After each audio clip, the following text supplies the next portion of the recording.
और चलिए आगे बढ़ते हैं। छिंदवाड़ा से बड़ी खबर का जिक्र करते हैं। हराई में सीएम का कार्यक्रम स्थगित हो चुका है।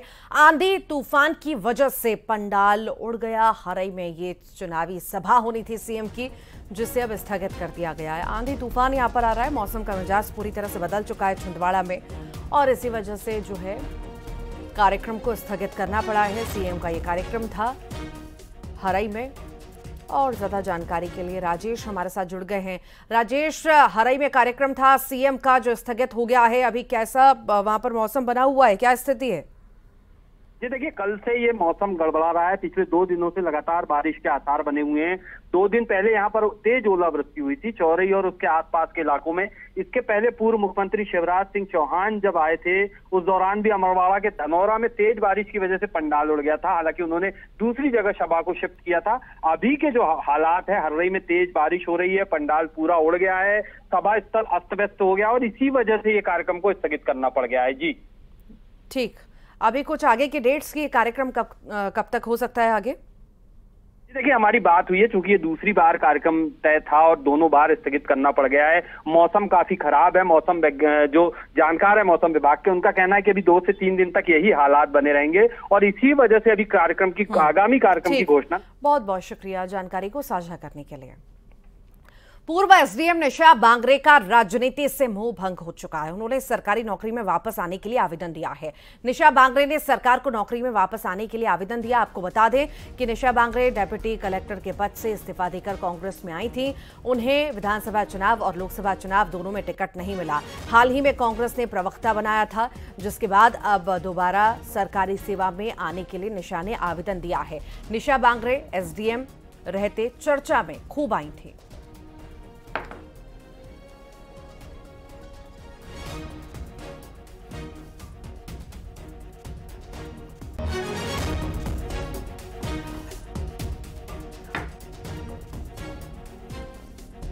और ज्यादा जानकारी के लिए वासु हमारे साथ जुड़ गए हैं। वासु, निशा बांगरे का मोह भंग हो चुका है राजनीति से, शायद इसीलिए कि कई सारी उम्मीदें लगा करके आई थी, उम्मीदें शायद पूरी नहीं हो पाई।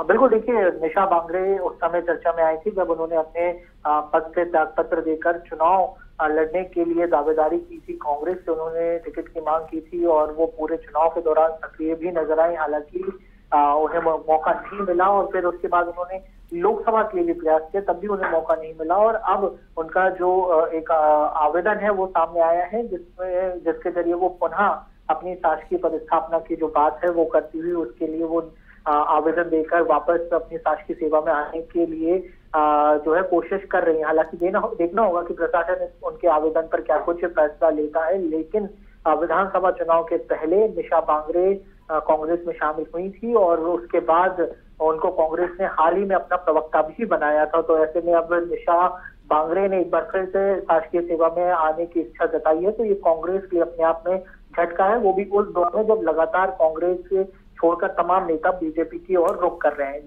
जी ठीक, वासु बहुत शुक्रिया जानकारी को साझा करने के लिए। तो निशा बांगरे जो कांग्रेस में गई थी अपनी सरकारी नौकरी छोड़ करके, और अब जो है उनका मोह भंग हो चुका है, अब वो वापस सरकारी नौकरी करना चाहते हैं। भोपाल का जिक्र करेंगे। कमलनाथ की पीसीसी से दूरी, कांग्रेस की प्रेस कॉन्फ्रेंस में कमलनाथ नहीं पहुंचे। न्याय पत्र 2024 को लेकर यह प्रेस कॉन्फ्रेंस हो रही थी। कमलनाथ को छोड़कर सभी बड़े चेहरे मौजूद रहे। कमलनाथ की गैर मौजूदगी पर बोले हैं जीतू पटवारी, उनके कार्यक्रम पहले से ही फिक्स थे, इसीलिए प्रेस कॉन्फ्रेंस में शामिल नहीं हो पाए।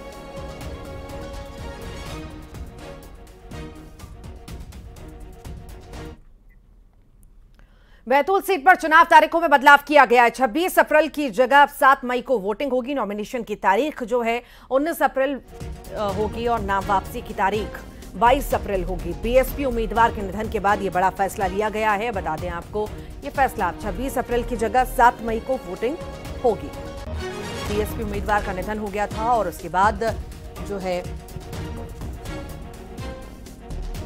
अब तारीखों में बदलाव किया गया है। 26 की जगह 7 मई को, 26 अप्रैल की जगह 7 मई को ये वोटिंग हो सकेगी। 26 अप्रैल की जगह 7 मई को वोटिंग। साथ ही साथ आपको ये भी बता दें कि 19 अप्रैल नाम वापसी माफ कीजिएगा, नॉमिनेशन की तारीख जो है 19 अप्रैल है, नाम वापसी की तारीख जो है 22 अप्रैल तय की गई है।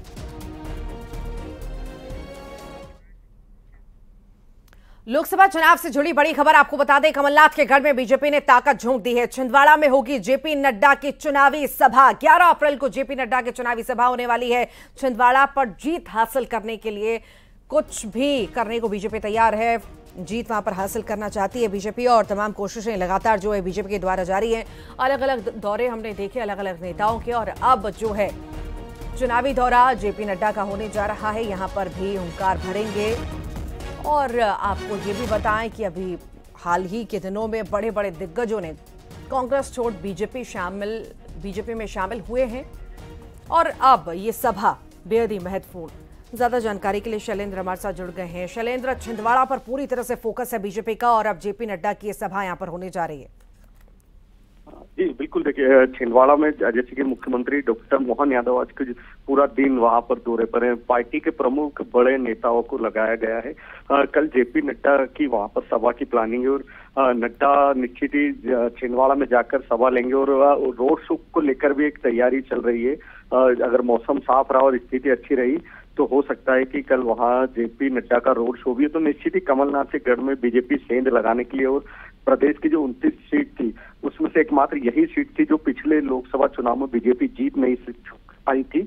तो पार्टी इस सीट को जीतने के लिए तमाम कोशिश कर रही है और आने वाले दिनों में हो सकता है पार्टी के और भी बड़े नेता यहाँ पर छिंदवाड़ा में दिखाई दे, जैसे कि केंद्रीय गृह मंत्री अमित शाह के भी दौरे की प्लानिंग है। इसके अलावा और कई स्टार प्रचारक अगले कुछ दिनों में छिंदवाड़ा के चुनाव प्रचार में नजर आएंगे। जी जी ठीक, बहुत बहुत शुक्रिया शैलेंद्र जानकारी को साझा करने के लिए। इंदौर में महिला को धर्म परिवर्तन की धमकी मिली है। मुस्लिम नहीं बनने पर जान से मारने की धमकी दी गई। महिला के बेटे को भी जान से मारने की धमकी दी गई। मुस्लिम युवक पर धर्म परिवर्तन की धमकी का आरोप है। आरोपी ने सोशल मीडिया पर धमकी भरा पोस्ट भी डाला। कनाडिया पुलिस ने आरोपी पर मामला दर्ज कर लिया है। तो महिला को धर्म बदलने के लिए धमकाया जा रहा था। उसके द्वारा ये बताया गया था कि उनकी जो शादी को लगभग 16 साल हो चुके हैं और दोनों साथ में रहते थे, 4 बच्चे भी हैं।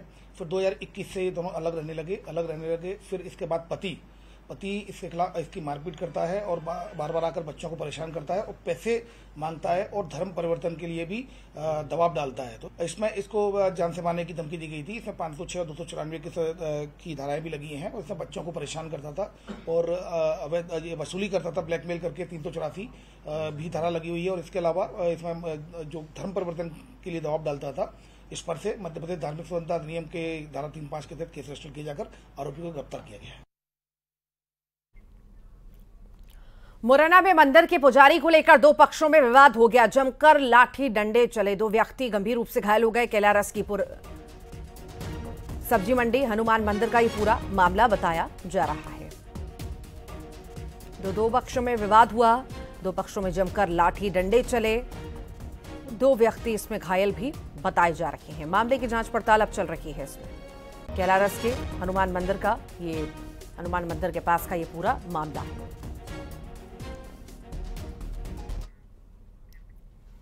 भिंड में डॉक्टर ने मरीज से मारपीट की है। दवा लेने आए मरीज से मारपीट की गई। फरियाद लेकर मरीज थाने पहुंचा। लाहार पुलिस मामले की जांच पड़ताल कर रही है।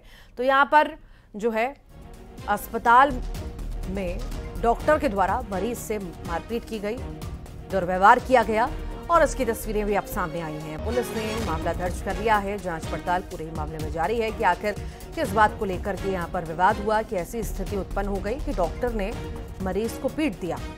दरअसल मरीज पहुंचा था अस्पताल दवा लेने के लिए और इसी बीच किसी बात को लेकर विवाद और फिर मारपीट यहां पर शुरू हो गई। खरगोन में नौकरी दिलाने के नाम पर महिला से 1.5 लाख रुपए की ठगी हुई है। सनावद में सरकारी स्कूल के शिक्षक सिद्दीकी पर नौकरी के नाम पर 1.5 लाख रुपए की ठगी का आरोप है। आरोपी शिक्षक को इंदौर क्राइम ब्रांच पुलिस ने पिछले दिनों नकली नोट के मामले में गिरफ्तार किया था। तब से वो जेल में बंद है। आरोप है कि खरगोन के कमाल नाम के व्यक्ति ने सिद्दीकी को 1.5 लाख रुपए पहुंचाए थे। पीड़ित महिला सपना चौहान ने एसपी धर्मराज मीणा से मामले की शिकायत की। रुपए देते वीडियो और फोटो सहित एसपी से शिकायत की। उसने कहा कि एएनएम की नौकरी दिलाने के नाम पर 3.5 लाख रुपए मुझसे मांगे गए थे।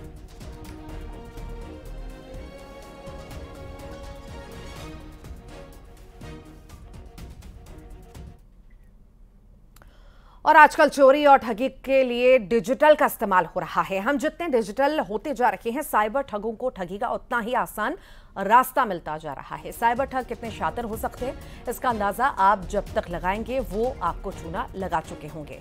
एक खबर इंदौर से आई है जिसे जानकर आप हैरान रह जाएंगे। दरअसल एक डॉक्टर दंपत्ति को साइबर ठगों ने 48 घंटे तक ऑनलाइन बंधक बनाकर उनके लाखों रुपए लूट लिए। मामला पूरा क्या है ये समझिए। एक डॉक्टर के पास अनजान नंबर से कॉल आया जिसमें कहा जाता है कि थाईलैंड से आपने एक पार्सल बुक कराया था, और पूरा आखिर मामला क्या है ये भी आपको बताते हैं।